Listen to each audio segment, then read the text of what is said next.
Hey juniors, let's do a quick reminder of what to expect on the ACT English test. This is the traditional pencil and paper version of the test. 75 questions in 45 minutes. That's right, 75 questions, 45 minutes. That means you'll have less than a minute per question, so pacing and strategy really matter. Let's start with the big picture. The English test isn't about creative writing. It's about editing and revising. You're going to read 5 short passages, each with underlined portions. Each passage comes with about 15 questions that ask you to fix grammar, punctuation, and style problems, or to improve how sentences and paragraphs fit together. The questions fall into 2 broad categories: usage and mechanics and rhetorical skills. Usage and mechanics are the grammar and punctuation questions, the nuts and bolts of writing. Rhetorical skills are about meaning, organization, and effectiveness, how ideas are expressed. Let's break down usage and mechanics first. These make up roughly half the test. You'll see questions on punctuation, commas, semicolons, colons, dashes, apostrophes, and periods. You'll also see grammar questions, subject-verb agreement, pronouns, modifiers, verb tense, and parallel structure. Finally, you'll see sentence structure questions that deal with fragments, run-ons, and combining sentences clearly and correctly. Now for rhetorical skills. These questions focus on strategy, organization, and style. Strategy questions ask what best accomplishes a writer's goal. For example, they might ask which sentence provides the most logical introduction, or which detail best supports a point. Organization questions ask about the order of sentences or paragraphs, whether something should be moved earlier or later in the passage. Style questions deal with tone, wordiness, or choosing between formal and casual phrasing. Here are a few key strategies to help you move efficiently through the test. First, trust your ear but confirm with a rule. The ACT often sets traps that sound right but are grammatically wrong. Use your instincts to flag an answer, then double-check it logically.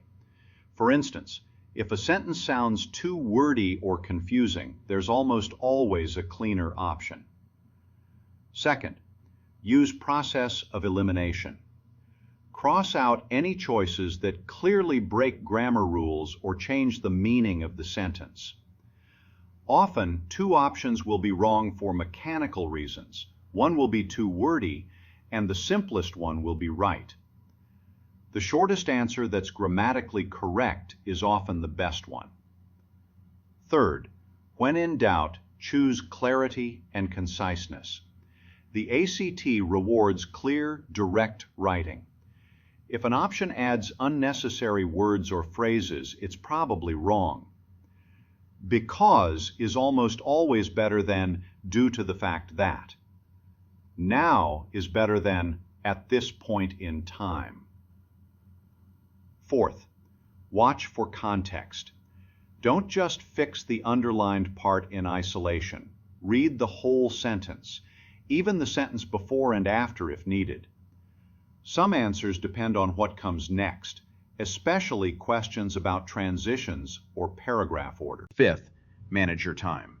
You have 45 minutes for 75 questions. That's about 36 seconds per question. The passages get trickier as you go, so pace yourself. Aim to finish each passage in around 9 minutes. Don't spend more than a minute on any one question. If you're stuck, mark your best guess and move on. ACT doesn't deduct for wrong answers, so guessing is always better than leaving a question blank. Sixth, save a minute or 2 at the end to bubble in anything you skipped. Even 1 or 2 extra guesses can make a difference. Finally, remember that this test rewards consistency and calm. You're not writing essays or interpreting literature. You're editing writing with logic and grammar.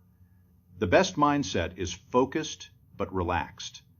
You're looking for precision, not personality. Next, let's take a look at the test question format.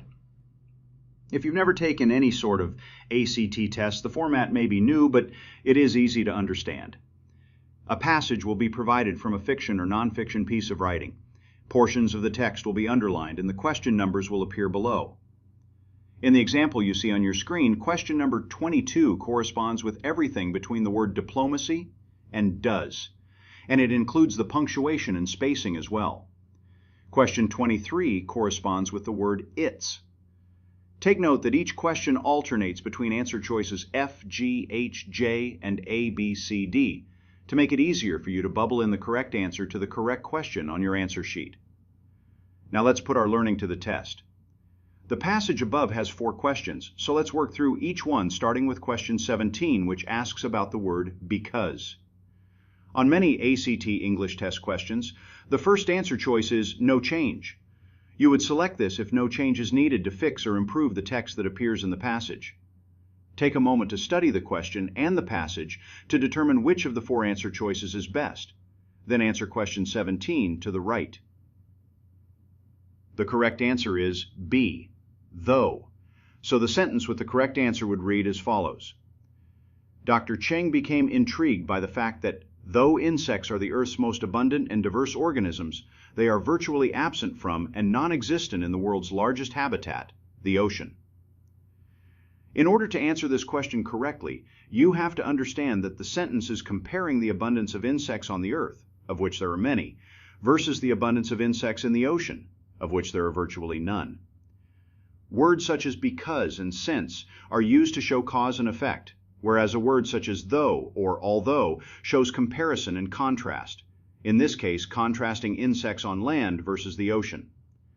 Deleting the underlined word might be tempting because it makes the first half of the sentence cleaner, but you must always check to make sure that the entire sentence is a complete sentence, especially when making changes to one part of the sentence. Next, let's look at number 18. The question is asking whether the phrase absent from and non-existent in is the best possible answer. Take a moment to answer the question now.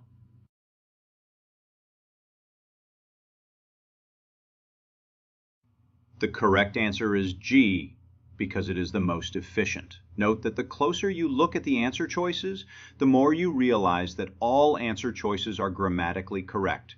This is a great example of one of ACT's favorite strategies. When all answers are grammatically correct, switch your thinking over to picking the answer that is clearest and most efficient. In other words, choose the answer with the fewest words that is still grammatically correct and contains all the essential information. In this case, absent and non-existent are similar enough that both are not necessary. The passage becomes clearer and easier to read when unnecessary words are removed. Next, let's look at question 19. This type of ACT question tells you up front that all of the answer choices are true and asks you to pick the most effective transition from the last sentence to the current one. Take a look and select the best answer. The correct answer is A, no change. The previous sentence introduces the idea that insects are everywhere on land and nowhere in the ocean, and the current sentence discusses the studying of one particular insect. This has nothing to do with her maiden name. It does not say she produced a scientific report, and it definitely doesn't mention her walking on the beach. Next, let's try question 20. This question asks you to consider what would be lost if the writer deleted the phrase, the only known open ocean insects. Take a look at the question and answer it now. The correct answer is G. F is incorrect because it isn't about insects, plural. It is about one insect. H is incorrect because the portion is not about unknown insects. It is about this one particular insect. J is incorrect because the portion is necessary to understanding the sentence. G is correct not only because of the process of elimination, but because the portion explains why they are being studied. They are the only known open ocean insect. So, to recap, 5 passages, 75 questions, 45 minutes. Half the questions are grammar and punctuation. Half are about improving the passage. Keep moving. Trust logic over gut feeling. Pick the simplest correct answer. And don't leave anything blank. You've practiced this before, and you've got the tools. Stay steady, stay alert, and treat the ACT English test like an editing job, not an opinion essay. You're just making sentences cleaner, clearer, and more correct. Good luck, juniors. You've got this.